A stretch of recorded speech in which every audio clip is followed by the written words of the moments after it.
Welcome to Meteora, Greece, one of the most breathtaking and otherworldly places in the world. Perched high atop towering rock formations, the monasteries of Meteora seem to defy gravity, offering a glimpse into centuries of history, faith, and resilience. When our three boys visited Greece during their college years, they told us this was a place we absolutely couldn't miss. And now that we've been here, we can see why. Join us as we explore the stunning landscapes, step inside these ancient monasteries, and experience the magic of Meteora for ourselves. But before we do that, we have to take you back to the morning. We're still in Athens, getting ready to go. So it's about 6:30 in the morning, and we are still in Athens. We are at Athens Gate Hotel. It's another early morning. Today we are heading out of the city and going to Meteora. And they have a lot of monasteries there that are built on these hills, so pretty cool. Our boys have all seen it. They told us this is something that we have to see. So another early morning. We got to head to the bus station here in just a few minutes. We are taking a 5-hour bus ride to Meteora, and then we'll spend about 5 hours there and then take a 5-hour bus ride back here to Athens. So it's going to be a crazy long day, but we're looking forward to it, and we'll take you with us.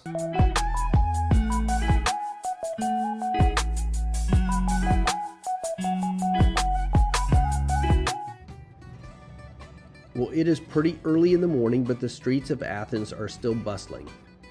All right. Well, we took a taxi and made it to Larisa train station. We're across the street, and we are taking a bus. I think that's our bus right there. And believe it or not, I think I pronounced the place wrong. It's Meteora. I think I said Meteora, but our taxi driver said we are going to Meteora. So hopefully I pronounced it right this time. If not, well, I'll try again later. The journey from Athens to Meteora is a 5-hour ride that takes you from the heart of Greece's bustling capital into the country's rugged and serene interior.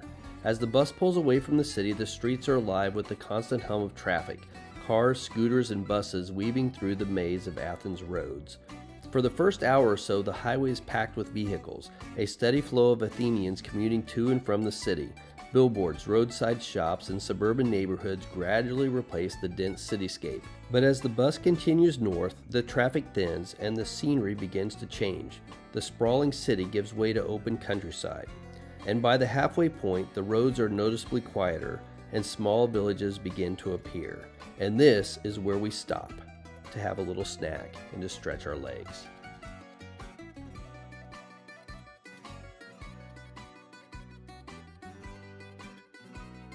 So we just stopped at this roadside market. There's not a gas station here or anything, but it is a market. There's snacks and stuff inside and a little restaurant.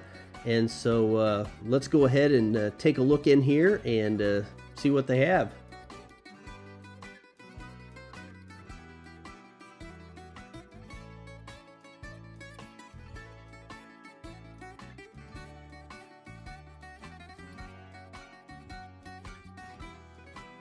So we're about halfway to Meteora, and we made an unexpected stop at a little, well, I'm sure the bus driver knew it was expected, but it was unexpected for us.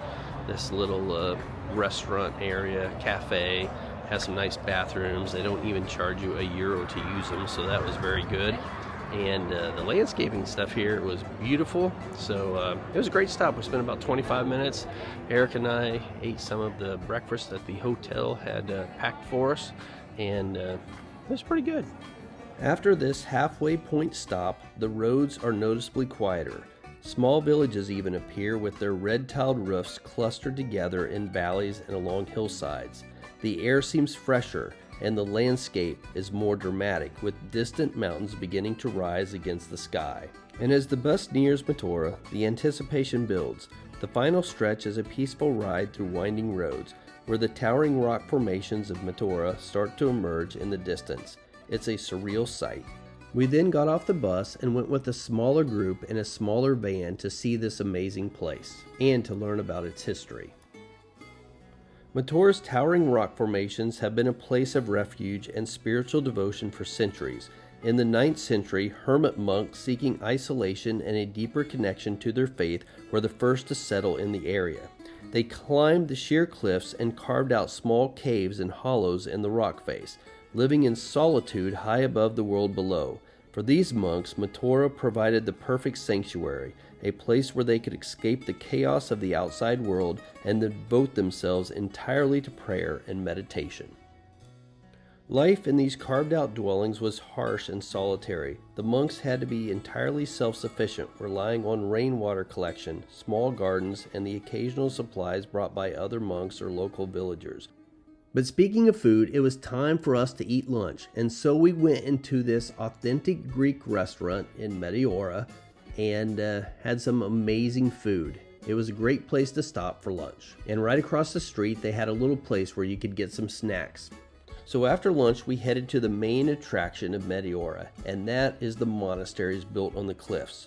As more monks arrived over the centuries, the need for more permanent and structured accommodations grew. And by the 14th century, they began building full monasteries atop Meteora's cliffs, using a mix of stone, wood, and mortar. These monasteries included small chapels, living quarters, kitchens, and storerooms. And unlike the early hermits who lived in complete isolation, the monks in these monasteries lived in a structured community, following strict religious practices, and the views from the top of these monasteries was amazing.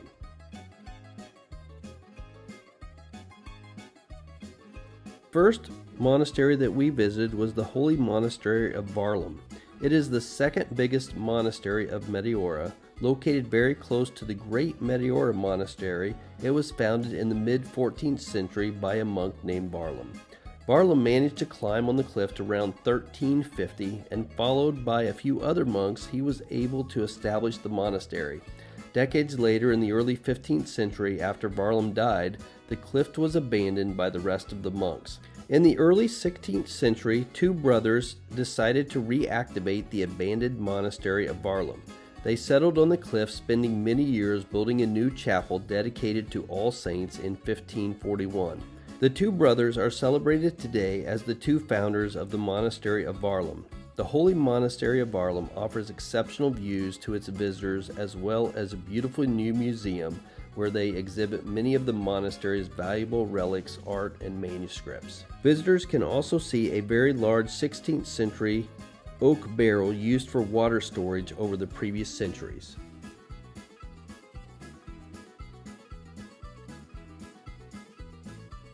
The monastery has also preserved the tower with the old pulley system where you can see the net used by the first monks to bring up people and provisions. And let me tell you, it was a long way down. Actually, this monastery is perched atop a towering rock formation that is approximately 373 meters above the valley floor.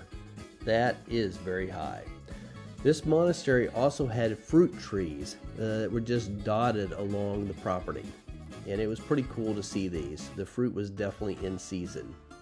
There was also lush landscaping throughout this monastery, and it was beautiful just walking around the terraces outside.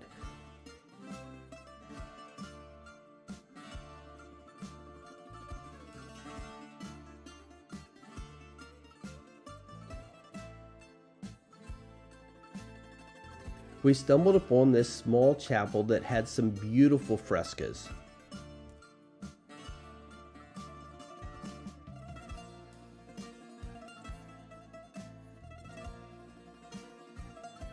As our tour of this monastery was wrapping up, it was time for us to leave this amazing place.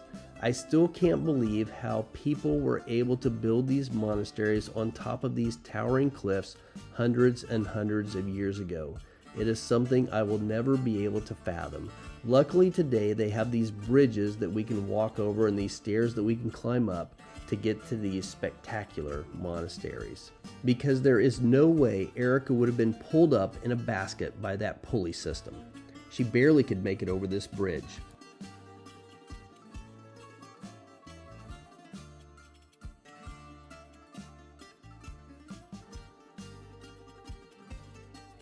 Our next stop was the Great Meteoron Monastery. This is the largest and oldest and most historically significant monastery in Meteora. And it is one we did not visit. We just stopped here at this little overlook and just viewed this monastery from a distance. It is built atop one of the tallest rock pillars in the region, and it offers breathtaking views of the surrounding landscape and provides a deep insight into the monastery life. The monastery was founded in the 14th century by a monk whose name I'm not going to pronounce good, but it was Saint Athanasius the Meteorite, and I'll put that on the screen. And he sought a remote and secluded place to practice his faith. He climbed one of Meteora's tallest rock formations at over 615 meters above sea level and established a small hermitage. Over time, his followers expanded it into a full monastery. Some of the monasteries have a small cable car system or mini cable car used by monks to access the monastery and sometimes for transporting goods. And here is an example of one of those cable car systems.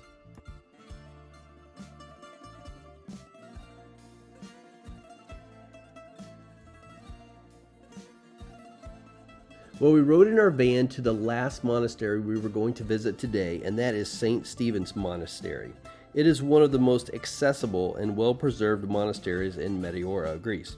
Unlike many of the other monasteries that require climbing steep stone steps, St. Stephen's is easily reached via a small footbridge, making it one of the most visited monasteries in Meteora.